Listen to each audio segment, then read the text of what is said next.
Well, good afternoon, everybody, and welcome to what is geographically Room E in the OECD Chateau, but many of you are not here as you're on live stream. Welcome to this green talk on effective carbon rates.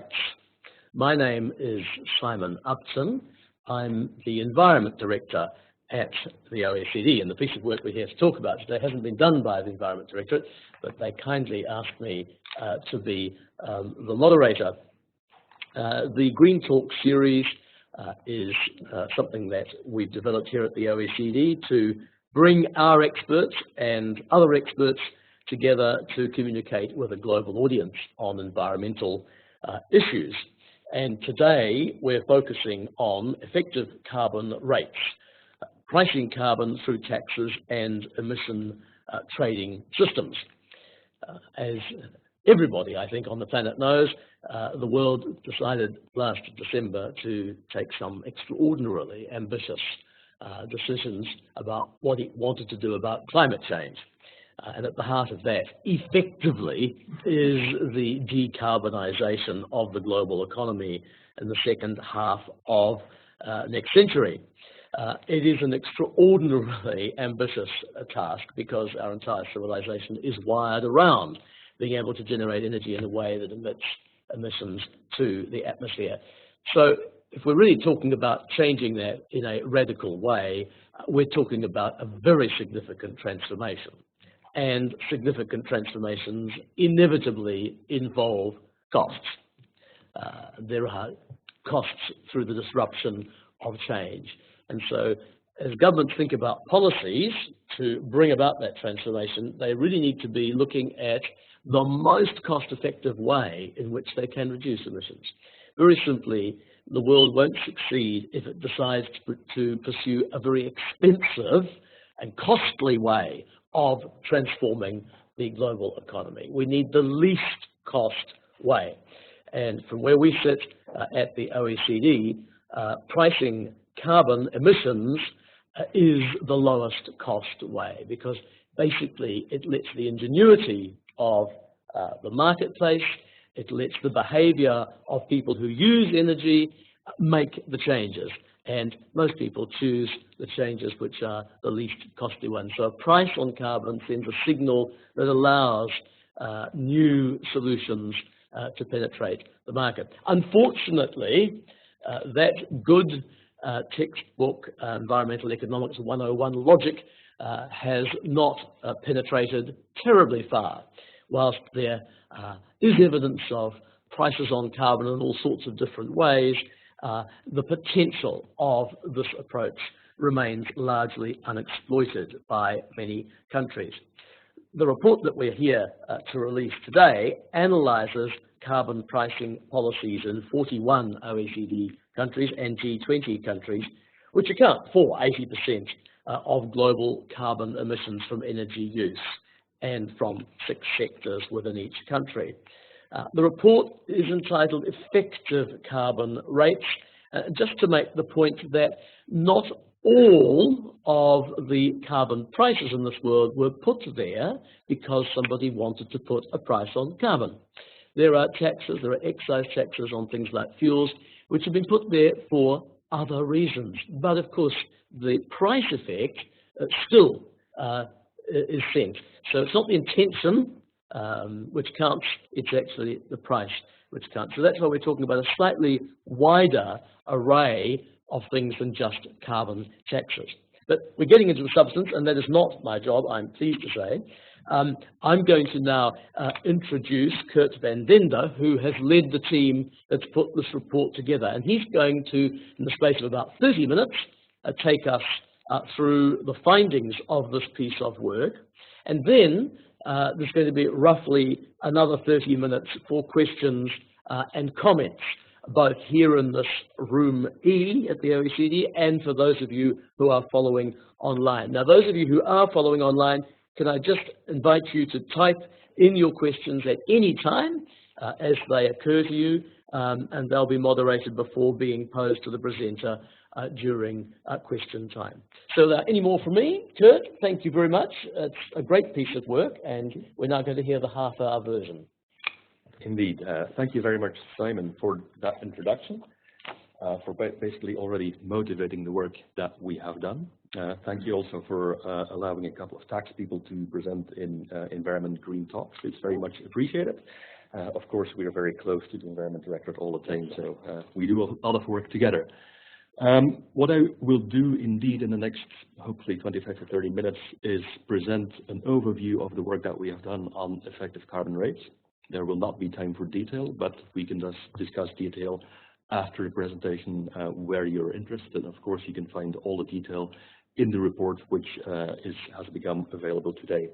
I provide an overview of the results of our work. This has been a team effort, and I would like right at the start to acknowledge the team in the order that I see them around the table here. So it's Michelle Harding, Johanna Arlinghaus, Louisa Dressler, and Florence Vlues. They actually are the people who have really been behind this work, producing the results that you're going to see. I hope we have succeeded in presenting this material in a way that is accessible and as simple as possible, but I can assure you that the estimations behind there and the data production exercise behind there has not been that simple at all. So it's been quite a big effort, and we're happy to be able to present results today. So let's see, that was the title slide where you have the cover of the report. In terms of motivating the talk, there's one slide here. Simon has mentioned most things already. So we have the Paris Agreement. We know that our current policies are insufficiently ambitious to reach the targets there. We need to step up our efforts. Given the level of ambition that we work with, I think it's important, we think it's important to do this in a cost-efficient way. And cost-efficient way means using market-based instruments, means using carbon prices. So that's what we need to do here. Why it's effective, it's cost-effective, both in a static and a dynamic sense. There are potential co-benefits, local air pollution. You can also think about broader tax reforms or interactions between environmental taxes and broader taxes. You can also think about interactions between environmental taxation and fostering long-term competitiveness.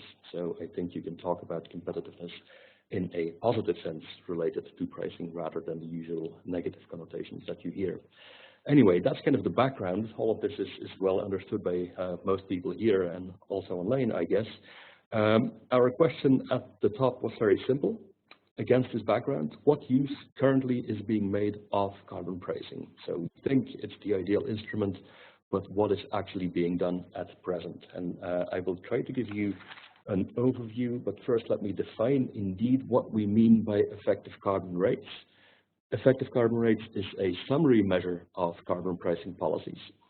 It's a total price on CO2 emissions from energy use, so we focus on energy use, as a result of market-based policy instruments, which ones, well, emission permit prices, so the prices that result from cap-and-trade systems are one component of the effective carbon rate. We also, of course, include carbon taxes, taxes which are explicitly introduced to try to abate carbon, but we also include what we call specific taxes on energy use, and as Simon said, these are mostly excise taxes on fuels and these kinds of things. These are included. Why do we include them? Well, we work with an economic definition of the carbon rate. The economic definition, these three components have similar or identical impacts on behavior, and therefore we treat them as additive. It is these three components combined that form the effective carbon rate.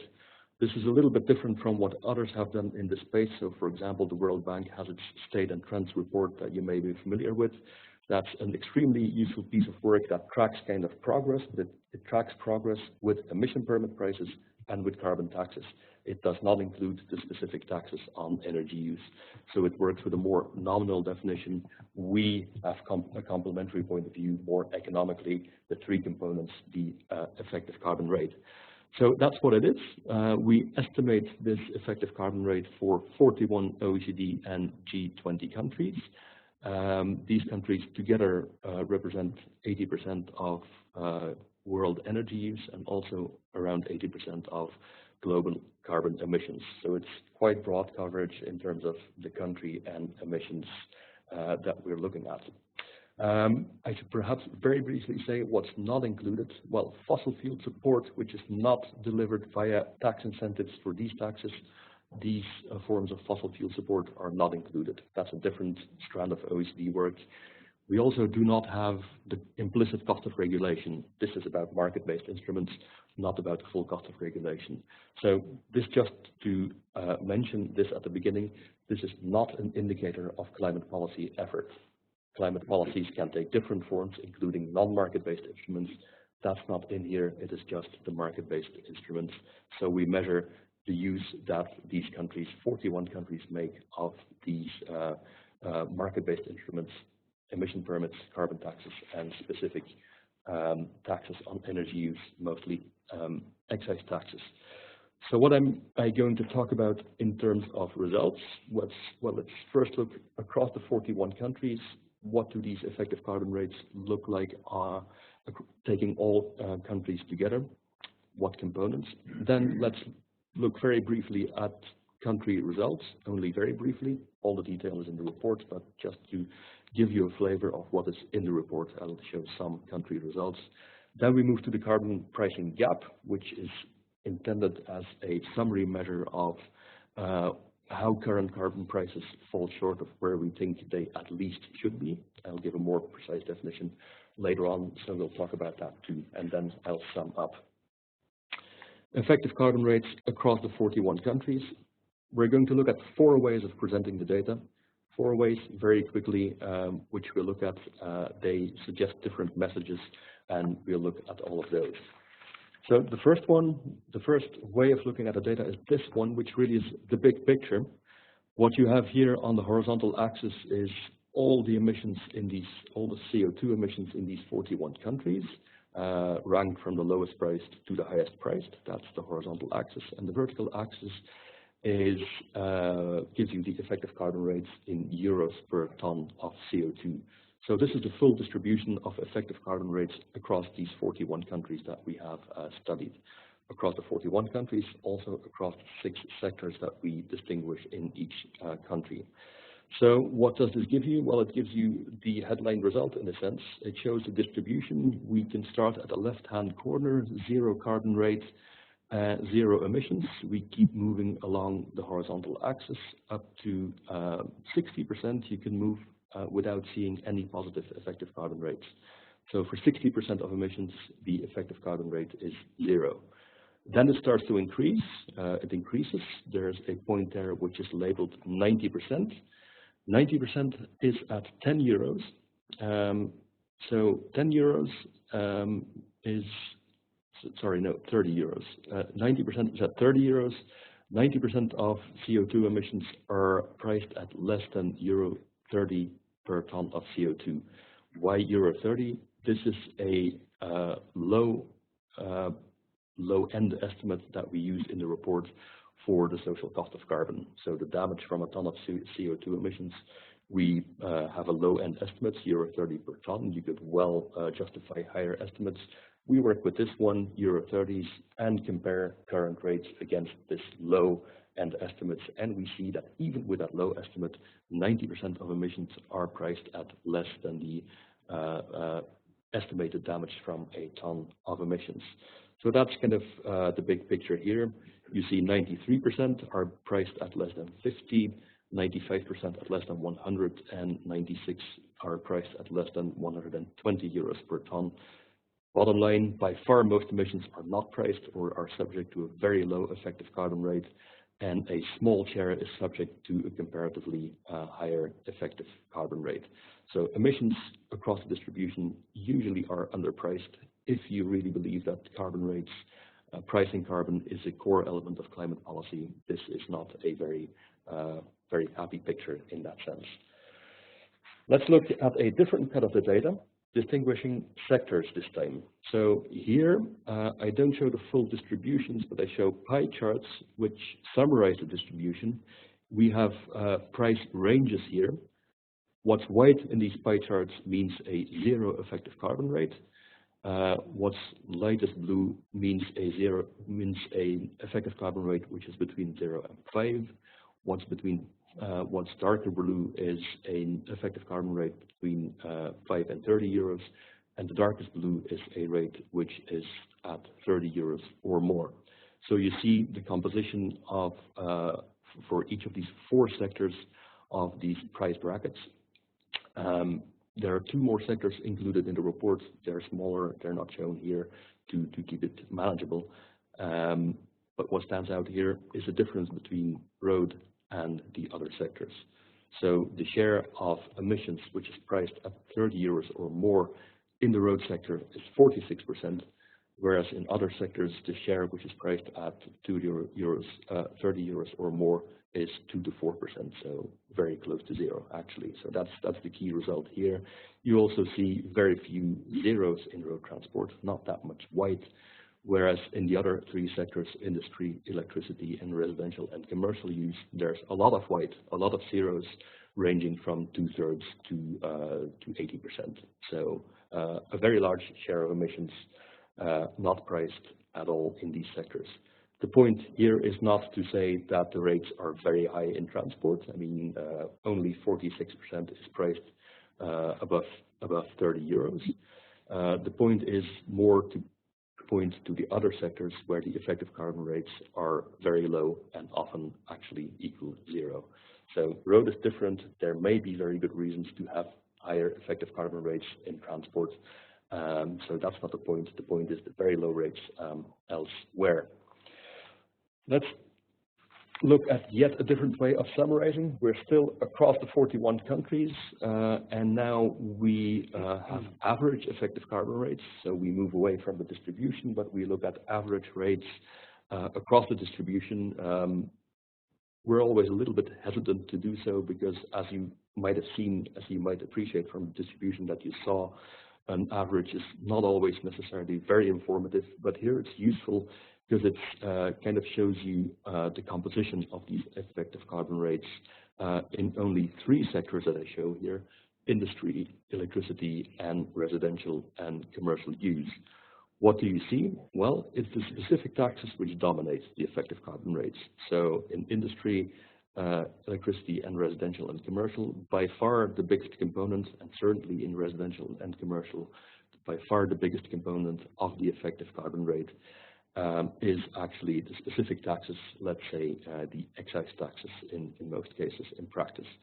I don't show the transport sector here. The contribution of carbon taxes and emission trading systems in the transport sector is even smaller than in the sectors that you see here.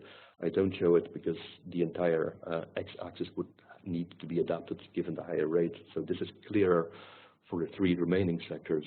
So what we see again is dominance of the specific taxes. Carbon taxes, the yellow, well, perceptible but not exactly huge in these 3 sectors. In industry and electricity, you see that emissions trading systems do contribute more to the effective carbon rates. So there's appreciable contribution of these systems there. Nevertheless, the big insight is how these specific taxes on energy use, the excise taxes, dominate the effective carbon rates.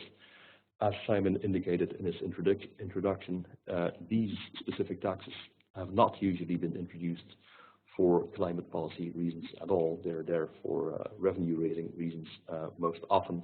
And this then indicates that the revenue raising component policy rationale seems to actually dominate the actual effective carbon rates at present.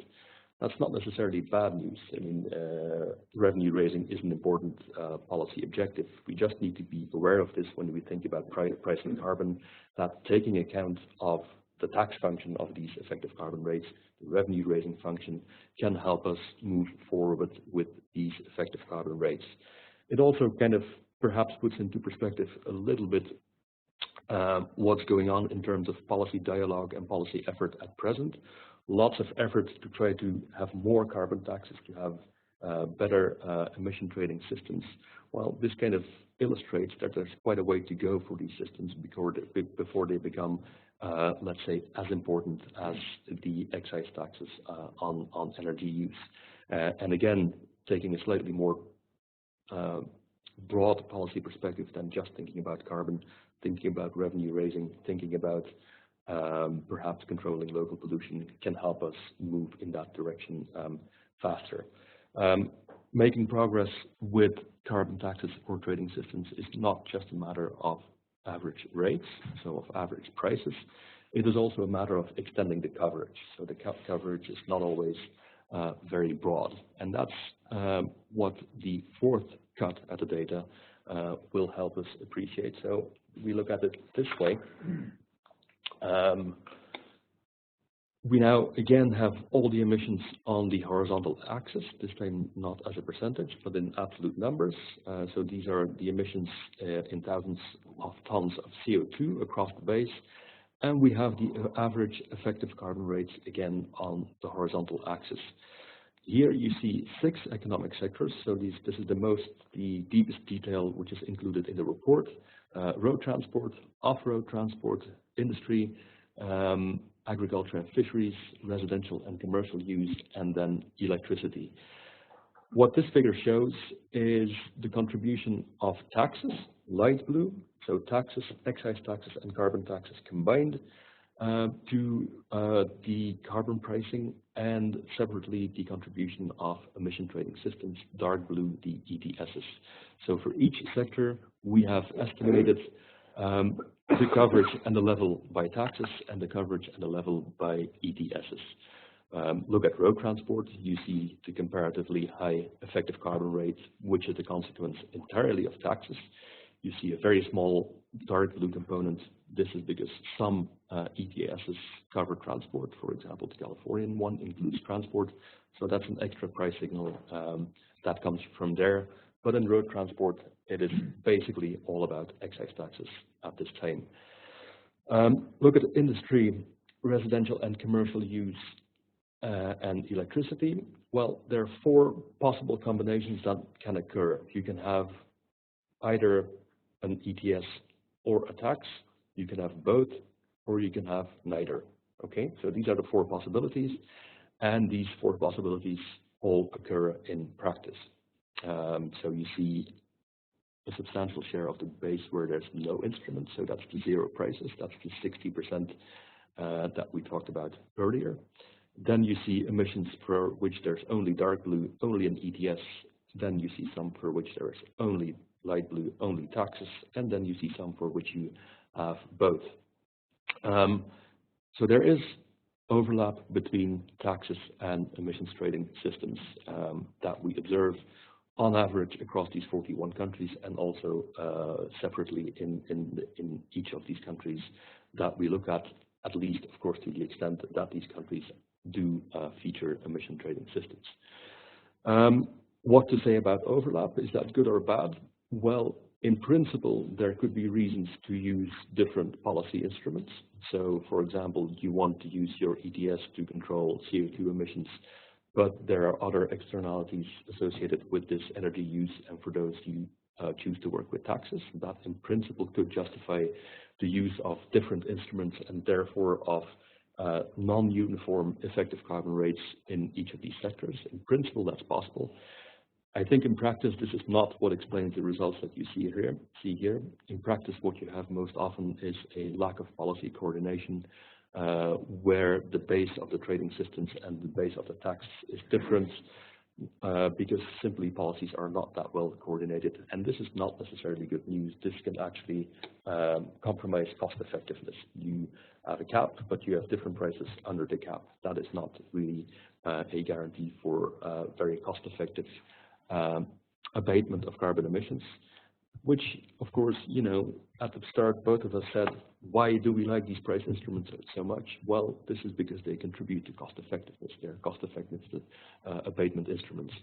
Well, we need to be sure in design and policy coordination that this cost effectiveness indeed is maintained in the end. So that was a quick overview across the 41 countries. Very briefly, some country results, just to give you a flavor of what is in the report, not to try to, you know, have very deep country analysis or very deep conclusions there. Just to give you an idea, this is a figure which gives you the price brackets that you saw earlier in these price charts. So white is zeros, light blue between 0 and 5 euros, darker blue between 5 and 30 euros, and darkest blue 30 euros or more. But now in this form, comparing all the 41 countries which are in our analysis, which are covered in the report. So the countries here are sorted by the share of emissions that they price at 30 euros or more. So they're sorted by the dark blue part of the stack, if you like. So on the left-hand side, we have countries where there actually is no dark blue. So countries that price 0 share of their carbon emissions at 30 euros or more. As we move along the horizontal axis, countries price a larger share of emissions at 30 euros or more. And in this ranking, it's the Netherlands that comes out on top. The Netherlands is the only country that prices more than half of its CO2 emissions at 30 euros or more. So that's what comes out from this analysis. I'm not going to say much more about this chart. I don't think we have time to really go in depth here. I would just note that at the low end, so where there's not much dark blue, there are a couple of very large countries there. So this, of course, has an impact on the 41 country averages that we talked about before. So these big countries have a quite big impact on the overall outcome. So that's country comparison. Our report is really about trying to measure these effective carbon rates because that was difficult enough. We don't have an in-depth analysis in there of why countries have the carbon rates that they have. But here, nevertheless, just an indication where you have two figures which both on the horizontal axis have the carbon intensity of GDP, so tons of CO2 per $1,000,000 US. That's horizontal. The vertical axis on the left-hand panel, we have the share of emissions which is priced at least 30 euros per ton. Right-hand panel, we have the share of emissions which is priced above 0. So there's at least a positive carbon rate. That's what the vertical axis in the right-hand panel shows. Let's look mostly at the left-hand panel. What this says is that the carbon intensity of GDP is lower where carbon rates are higher. Causality, of course, can run both ways, but nevertheless, and hopefully I don't need to convince you, the elasticity is not 0. Higher carbon rates do have an impact on the carbon intensity of GDP. The relation is a little bit tighter where there are higher carbon rates than at the low end, where countries with low effective carbon rates actually have quite strong differences, nevertheless, in the carbon intensity of GDP, which means that there are other factors in these countries that explain the carbon intensity of GDP. So prices matter, but not only prices alone determine the carbon intensity of GDP. So that's a little bit a quick overview of averages and distributions across the 41 countries and a quick peek at some country comparisons. Let's now move to our summary indicator, which we call the carbon pricing gap. Carbon pricing gap, one measure with which we try to summarize essentially the shape of the distribution, which is always a bit tricky, as you well can appreciate, I'm sure, but it's handy to try to summarize in a single indicator, and that's what we do here. What is the carbon pricing gap? Well, in words, this is the extent to which carbon is priced at less than 30 euros per ton. And again, we're going to present this measure across the 41 countries, a summary measure of the distribution. So what we do is we compare effective carbon rates to our lower end estimate of the climate cost of carbon, 30 euros per ton of CO2. And the extent to which these prices are below this 30 euro threshold, we call the carbon pricing gap from market-based instruments. So if all emissions were priced at 30 euros or more, the carbon pricing gap would be 0. If all emissions would be priced at 0, then the carbon gap would be 100%. For an emission, a unit of emissions or a percent of emissions which is priced at 10 euros, the carbon pricing gap is 20 euros. So we aggregate all these differences across the distribution and compare that to the situation where all emissions would be priced at 30 euros. So that's the measure in words. In a picture, it looks like this. So we have all emissions on the horizontal axis across the 41 countries. We have the effective carbon rates cut off at 30 euros. So that's the level up to which we go. We compare prices against that threshold. What do we get then? We can compare the emissions priced to the degree they're priced below 30 euros to the full threshold of pricing all emissions at 30 euros. So that's essentially, in terms of this figure, comparing the light blue area to the full area of the square in this case. In general, it's a rectangle. So what we do there, we sum all these differences and express them as a percentage, and you see the percentage there. It's 80.1%. So the carbon pricing gap is 80.1%. The extent to which emissions across the 41 countries are priced at less than 30 euros is 80.1% at present. So this is a summary measure. So effective carbon rates fall short of pricing emissions at low-end estimates of carbon costs by, you can say, 80.1%. Now, one nice thing about this carbon pricing gap is that you can consider alternative scenarios, and you can see what impact they would have on the carbon pricing gap. I'll show you the result from one such alternative scenario. I should warn from the start, this is tax analysis, so there's no behavioral response. There's just an immediate response without behavioral reactions that we consider. What alternative scenario do we consider? Well, as said before, we have in this report 6 economic sectors that we distinguish. And in each of these 6 sectors, we look at effective carbon rates on average, and we also look at the coverage, which part of the base in each of these 6 sectors is covered by a pricing system. So we look at coverage by pricing systems, and we look at the averages. That gives us 12 dimensions to look at: the base, which part of the base is covered in each sector, and what is the average rates in each of the economic sectors. 12 combinations in each of these 41 countries. What we do is we rank countries across all these 12 dimensions, 12 country rankings. We pick the median in each of these 12 country rankings, and for countries which do not yet reach the median in each of these 12 rankings, we push countries up to the median. So all countries in our counterfactual scenario catch up with median performance. Those that were above already stay above. Those that were at the median stay at the median. Those that were below catch up with the median. Catching up with the median, disaggregated by 6 sectors and by coverage and pricing in each, average prices in each of these 12 cases then. So that's what we do. What's the impact on the carbon pricing gap?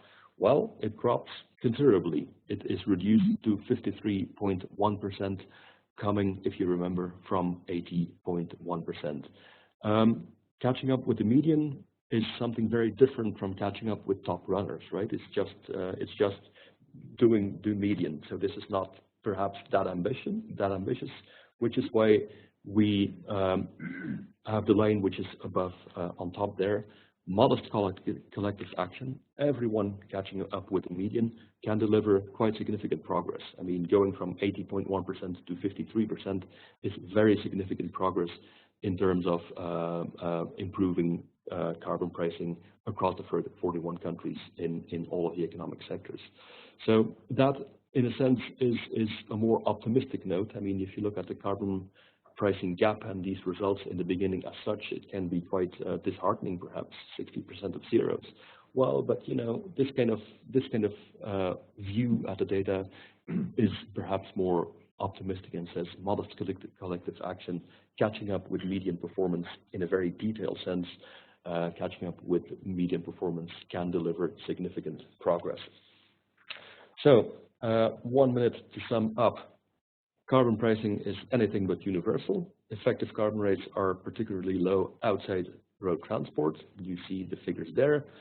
Only 4% outside of transport priced at 30 euros or less or more, and 70% not priced. Effective carbon rates are dominated by specific taxes, so it's important to keep in mind that specific taxes, excise taxes, are part of effective carbon rates in an economic sense, and that in an empirical sense they actually dominate the number. Carbon taxes in particular only have a marginal impact on ECRs. Carbon rates differ strongly between countries. This statement is new, but okay, the 10 countries with the highest effective carbon rates represent 5% of the 41 countries' emissions. The 10 countries with the lowest rates account for 77%. Countries with a higher share of highly priced, relatively high priced emissions tend to have a lower carbon intensity of GDP. Summarizing on the carbon pricing gap, moderate collective action can deliver significant progress. At present, the gap is 80.1%, but catching up with the median can reduce it to 53.1%. So this is maybe something to think about as an intermediate thing to shoot for.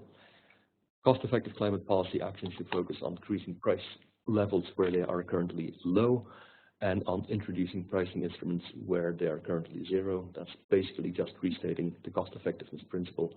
And that's, I think, where I will end. I'm happy to answer questions or to have discussion across the table.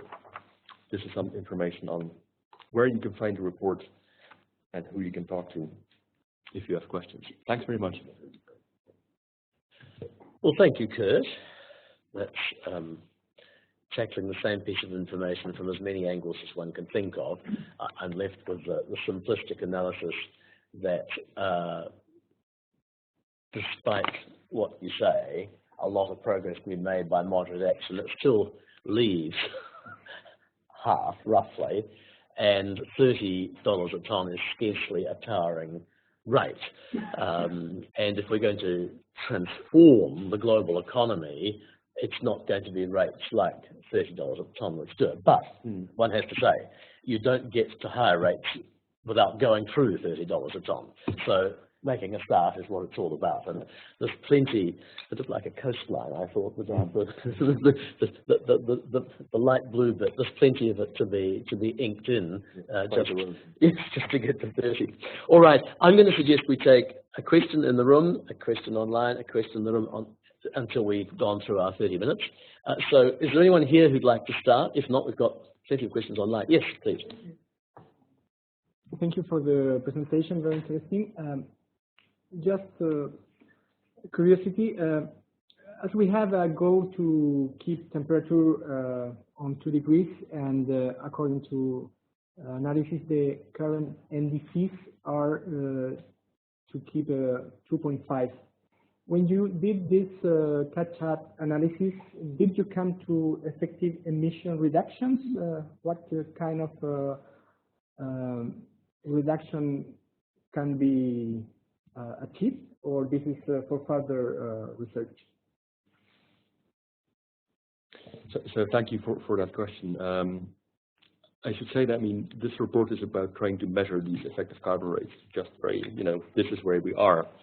I fully agree with what Simon said. This is not where we need to be. As you say, the current INDCs or NDCs are not in line with the Paris Agreement objectives, so they need to become more stringent. It is also the case, I can say, I think, that indeed the 30 euros proposal as kind of a low end that we have here will not be sufficient if you rely on carbon pricing alone, or mostly to deliver even the current NDCs. So if they have to deliver more ambitious NDCs, then 30 euros is not where you should be. We don't have super sophisticated estimates of what We certainly don't, but I also haven't seen any very sophisticated estimates of what carbon rates you would need to attain countries' NDC targets. But I have seen orders of magnitude which are between 60 to 100 euros in some cases. So that's different. So yes, we can make moderate but significant progress, but we need to step up our ambition to align with where Paris wants us to be. Yes. Okay, now there's 4 questions on the screen there. I'm going to suggest you run through the first 3 because I think the first 2 you can answer very, very quickly. Mm-hmm. The third one may take a little longer. Just quickly on that first one, when you refer to carbon, does it include all greenhouse gases or only CO2? Only CO2. Good point. Thank you. Second one, effective carbon rates can be negative with subsidies, but the graph only shows the lowest rate at 0. Is there no example of negative carbon rates in any sector or country? I think the answer to that must be yes. But yes, this is what I said at the beginning. Our focus is very narrowly on the taxes, the 3 components that you have seen, and the extent how these contribute to increasing the carbon price. That's what we measure. It's indeed the case that there are situations where subsidies reduce prices, and in some cases they indeed can be negative, although a number of countries where that used to be the case have made considerable progress in reducing their subsidies. So there's some progress there. Again, the general point is well taken. We don't have a full analysis of the effective carbon price. We just measure the contribution of taxes and emission trading systems to these prices. So that's more narrow than measuring the entire price. Right. So if a country or somebody in a country is wanting to pick this up to be a little more comprehensive, if they took this, then they need to take into account any subsidies there were, because that of course increases the gap. They need to take into account those subsidies which are not already included here. So as said, we do take into account the tax incentives which are delivered through excise tax. Yeah. So that is taken into account. Yeah. But then you should take into account those subsidies that affect these marginal rates, because that's what we have here. Not all subsidies affect marginal rates, so these you should take into account. The number of countries in our set for which this is relevant is very small. Right. Okay. Now that third question, and then I'm going to come back to the room. That third question is not such a technical one. The question is that you've got effectively pricing throughout the energy taxation system, very uneven, very different rates. But why are we bothering carbon pricing? Why not just beef up the energy taxation system? Have you thought about that along the way? Or? Well, I mean, to us, it's the economic definition which is the most relevant one, and in that sense, whether the carbon price is increased by indeed beefing up the energy taxation, or via a carbon tax, or via an emissions trading system, I would be indeed largely indifferent. We actually do see countries which introduce carbon taxes and entirely use the administration system which is in place to work to tax energy. So you can make lots of progress with, if you choose to call it a carbon tax, by simply indeed grafting it onto the existing energy taxation system. I would actually say that administratively is a very sensible thing to do. Yeah. Yeah. Thank you. One question on the maybe the tax policy side of this. I did a back of the envelope calculation based on your minimum social cost of carbon of 30 and the big gap that is untaxed in all fossil fuels, and it's roughly 750 billion euros that wait to be raised if we were to get to that level. So I was wondering whether when you do this calculation on catching up with the median, it actually looked at how much additional revenues that would bring to government coffers. Thanks, Richard, for that question. No, we have not calculated the potential revenue impact. As said, these are very short-run, immediate impact kind of evaluations, and our focus is on the carbon pricing gap. It's not on how much revenue is being raised. Far from me to say, as a person in a tax department, of course, that revenue raising is not important. It's very important, but it's not what we focus on here. But I mean, it's very short run. There's no behavioral response at all, so that might be a little bit, we have to be very cautious with these immediate impact revenue estimates, I think. That's what it might look like right at the start, but you would hope that they decline. You would hope for the climate that they decline. So we haven't really looked at that. Okay, there are two more questions in the room here, yes? Thank you. So first of all, thank you for this impressive work. You have amassed a lot of data. I was wondering, I mean, I guess it's also a lot of extra work, but to what extent we can go into the time dimension? If you have some comparable data over time, and if not, because I guess it's not that easy, if it's something in your work plan. Well, we are indeed planning to update this. For those of you that know a little bit the work that the Tax and Environment Unit has been doing, actually this is an extension, a major extension of the taxing energy use work that Michel has been very active in developing. Taxing energy use essentially gives you the tax component of these effective carbon rates. What we have done in this report is to add the emission trading systems information, which is easier said than done because we had to look at all these trading systems, look at what part of the base they cover, look at what prices they charge. So that's actually a lot of work, and even more work, and methodologically probably the hardest part here is to match the data from emissions trading systems with the data from taxation, because the base is defined differently very often. That's the main difficulty that we faced. Now, we are in the process at this point of updating the tax information that hopefully we will be able to share with you next year. That should put us in a position to also update the trading part of the story. We are somewhat optimistic. It's a very risky thing to say, but we're somewhat optimistic that that shouldn't be too hard given the information that we currently have on how these systems work. So yes, the idea is to update. And I fully agree, a time series would be interesting from a research point of view, but also from a policy point of view, just tracking what's happening. So yes, we will update. You saw that question, which was the fourth one on the screen before. You just touched on taxing emission permits. Do you have anything to say to that? The taxation of emission permits as such is not treated in this study. Again, this is a good question.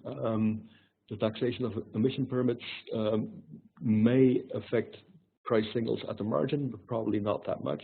It may affect price signals inframarginally, and inframarginal price signals do matter if you consider big investment projects. So this is actually one of the elements of the story that we're thinking about now, whether we could treat that in further work. But at this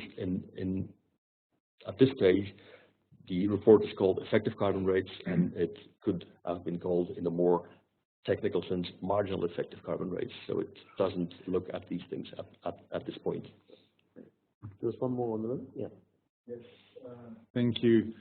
Maybe if it's possible to go back to the slide with the four major components of the of the CO2 emissions in terms of transport, industry, residential, and energy. And I think you referred to an issue of policy incoherence there. I mean, to me, this one, yes, thank you. I mean, if you look at that, the one question that I'm having there is, are you not seeing something that refers to the fact that, you tax what you feel is not going to have an effect on at least if you look at road transport, international competitiveness, less so with maybe the residential issues, but basically that's a reflection of a political economy situation, and the question is if you could comment on that and how to do that, and particularly, I mean, to what extent do you see scope for, I don't know, nudging people? I mean, you said you weren't going into that study, but also in terms of providing potentially tax incentives for use of carbon-free or renewable energy rather than just production. Right. Thanks for that question. I guess I am in the tax department, so we are a little bit skeptical about the use of using these tax incentives to encourage the good thing rather than discourage the bad thing. The reason is their budgetary costs, and really also there's a lack of additionality. In other words, you're going to subsidize things that may have happened anyway already, and the fiscal cost of that is very high. You can try to avoid that by designing your tax incentive in a way that is very precisely targeted. You can try to do that, but this is extremely difficult administratively. So by trying to target better, save some costs there, you're driving up the costs on the administration side. So that's a little bit of a problem there. Your point at the beginning is correct. I mean, a lot of what we see here is the result of political economy considerations, which sometimes, to varying degrees between countries, lead to low carbon rates for households. This most often has some kind of equity justification. Equity is important, but do you really want to pursue an equity policy through carbon prices? That's a very different question, and we think the answer often is not. You want to do that in a different manner. On the enterprise business side, why are carbon rates low? Why are taxes low? Well, because industry will complain about competitiveness risks. Right, they complain about this. They apparently do so successfully very often because the rates are low. There is evidence, which colleagues have looked at and partly produced, actually, there is evidence that these effects of pricing carbon on competitiveness exposed econometric analysis at this point cannot be measured, so they do not materialize. Then you can say, well, why are there no competitiveness effects from carbon rates at present? This is simply because these rates are so low.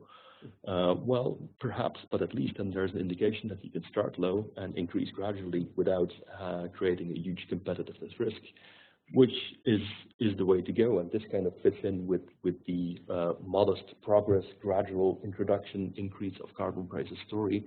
You can increase carbon rates, not hurt competitiveness, and drive up the price. Furthermore, if you accept that climate policy is going to come, that we're going to go for deep carbon cuts, which is what I think we should do, and many people here think what we should do, then you might do best to start now, guided by a price path that increases over time, that actually will help you transition to a low carbon economy gradually, rather than have a big shock at some point late in time when suddenly it becomes urgent to act. This will be cheaper, and this will actually in the long run boost competitiveness rather than hurt it, I think. So that's, in that sense, I think it's important to make a distinction between competitiveness impacts now and gradually along the line. It's not the same story. And another part of the House work done on policy stringency suggests that economies and sectors are not too adversely affected by increasing stringency. The one area where we do identify losers is companies that are not at the leading edge. Mm. So it's the losers are the incumbents who haven't changed. So there's some important messages there for not protecting the status quo by holding back on these measures too much. Kurt, you see the two questions on the screen now, this why choose 30 euros a ton. Can we homogeneously put a cost on the damage caused by 1 ton across countries with different national circumstances, or is this an average of more disaggregated calculations?